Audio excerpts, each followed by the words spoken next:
Minnesota United have signed James Rodriguez as a free agent transfer, and he joins the club as a designated player. Now, Rodriguez's signing reminds me of my favorite movie of all time, Basketball. And after playing for New England, San Diego, Houston, St. Louis, a year for the Toronto Argonauts, plus one season as a greeter at the Desert Inn, I'm happy to finally play here in the fine city of Miami. Minnesota. Whatever. Shit. Now, does James realize he's signing for Minnesota and not Inter Miami? Well, yes, probably so, because I'm sure he's going to get a pretty fat paycheck for the upcoming season, and that contract at the moment is only good for at least up to the World Cup. Now, last year in 2025, James made $5 million, or roughly $5 million, playing for Club Leon in Mexico. That salary, which he is likely to get something similar in Major League Soccer with Minnesota United, if he plays for the full season, that is, would put him on par with the highest paid players in MLS. Now, James Rodriguez, comes to Minnesota United having a great pedigree, but a lot of fans and the club will point to his successes with Real Madrid and Bayern Munich, where he won with Madrid 2 European Cups and several other trophies. The problem with that is, though, over the last few years since 2020, James has played for 7 different teams. Yes, 7 different teams, including Rayo Vallecano, Olympiacos, Everton, and, like I say, most recently, Club Leon. Now, none of his stays with those clubs were ever very long, and he seemed to fall out with coaches, with players during those times with those teams, and a lot of those stop-offs weren't very productive. In terms of playing for Rayo Vallecano, he played just 6 times in La Liga while he was there, which was for roughly around 136 minutes in La Liga play. Now, he did have a very good season last year for Club Leon, playing in Liga Mexis, where he put together a season of 5 goals and 9 assists in 34 games across all competitions. So that is a great return, but with James turning 35 in July, Minnesota are taking a little bit of a gamble on a player who just hasn't fit in with a lot of the places he's gone. Now, again, Minnesota will likely look at and promote that James played for Real Madrid and won 2 European Cups. But if you cast your mind back to a decade ago when he was there with Real Madrid and during his pomp with them, playing as a classic number 10, he was not in favor a lot of the time for Real Madrid under manager Zinedine Zidane.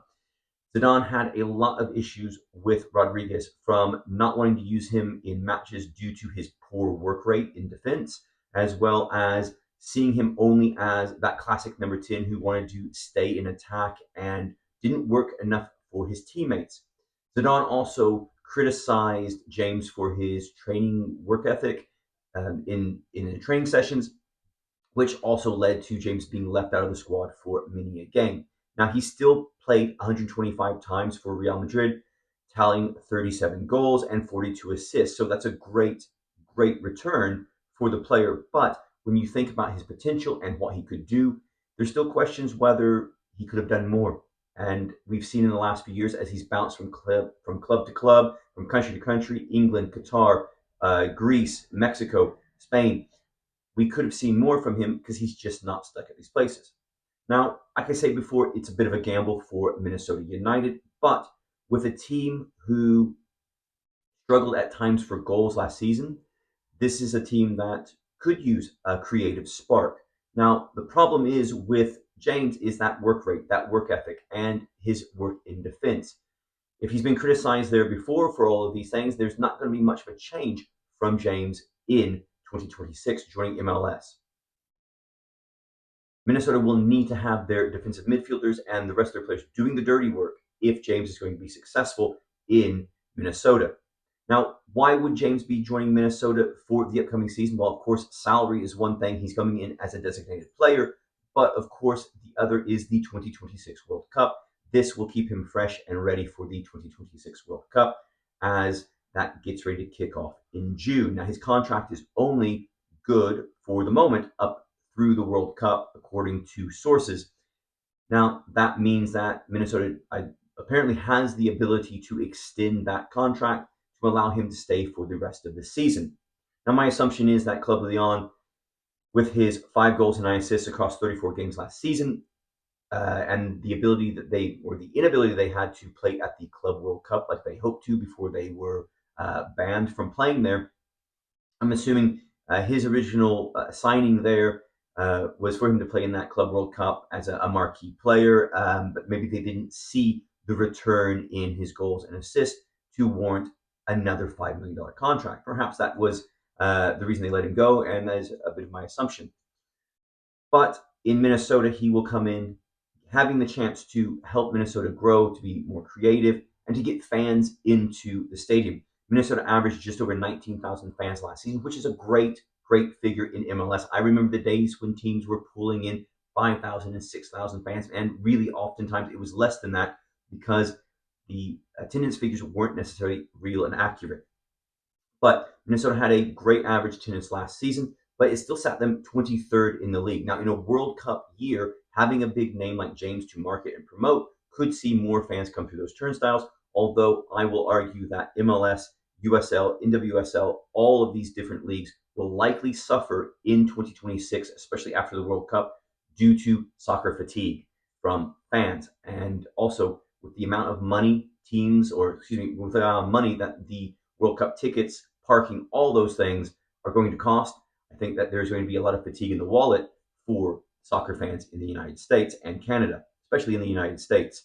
If you've looked at the parking for some of the games going on, you can get a season ticket for the full season for Orange County Soccer Club for less than to park for one of the World Cup games, which was a great deal. So go out and see Orange County Soccer Club. But Minnesota could bring in some more fans, like I say, back to that.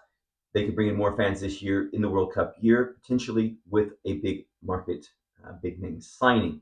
Now, will James produce?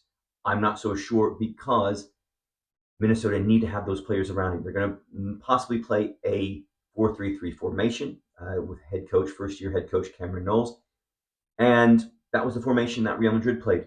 That was the formation that Zidane decided that James just wasn't going to be good enough at with his defensive work rate. Now, MLS is a much different league. And one of the problems with having a player like James in your side and that creative player, that number 10, is you have to have athletic players around him. MLS is an athletic league. Now, since the beginning of Major League Soccer in 1996, I was there. I was watching those games early on. The technical ability of all the players in the league has grown incredibly. Problem is, MLS is still an extremely athletic league, and you have players who are really logging the miles. So much so that it can nullify the more creative players at times.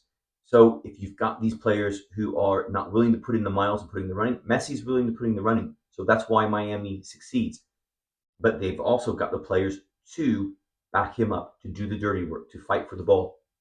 Minnesota needs to have that in their midfield if James is going to be successful. Now, will this be a good signing? Only time will tell. Now, I've written about this more in depth on Drew FC, so go over there and check that out. The link is in the description. And if you like this MLS coverage, then come back to Drew FC on YouTube and Drew FC on Substack, drewfarmer.substack.com. You can sign up there and get my articles free of charge. There's no charge for those articles. Don't put them behind the paywall because I want you to be able to read them, because I want to give good, in-depth MLS coverage like fans deserve, like fans don't often get when it comes to MLS. So, guys, if you like what you see, subscribe, like, share, comment, get in on the discussion about Minnesota United, about James, and about all the other things going on in MLS this season, as I'm going to be covering the league from start to finish. Thanks, guys, for watching, and I will see you next time here on the channel.